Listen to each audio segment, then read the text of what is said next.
At that time, a serious disturbance broke out concerning the way. There was a silversmith named Demetrius who made miniature silver shrines of Artemis and provided no little work for the craftsmen.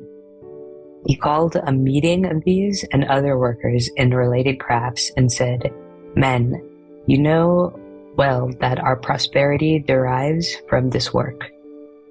As you can now see and hear, not only in Ephesus, but throughout most of the province of Asia, this Paul has persuaded and misled a great number of people by saying that gods made by hands are not gods at all. The danger grows not only that our business will be discredited, but also that the temple of the great goddess Artemis will be of no account, and that she whom the whole province of Asia and all the world worship will be stripped of her magnificence." When they heard this, they were filled with fury and began to shout, "Great is Artemis of the Ephesians!" The city was filled with confusion, and the people rushed with one accord into the theater, seizing Gaius and Aristarchus, the Macedonians, Paul's traveling companions. Paul wanted to go before the crowd, but the disciples would not let him. And even some of the Asiarchs, who were friends of his, sent word to him advising him not to venture into the theater. Meanwhile, some were shouting one thing, others something else. The assembly was in chaos, and most of the people had no idea why they had come together.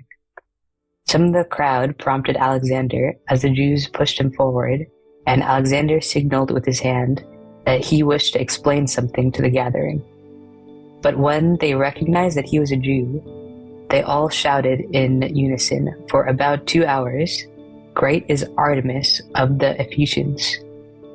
Finally, the town clerk restrained the crowd and said, "You Ephesians, what person is there who does not know that the city of the Ephesians is the guardian of the temple of the great Artemis and her image that fell from the sky?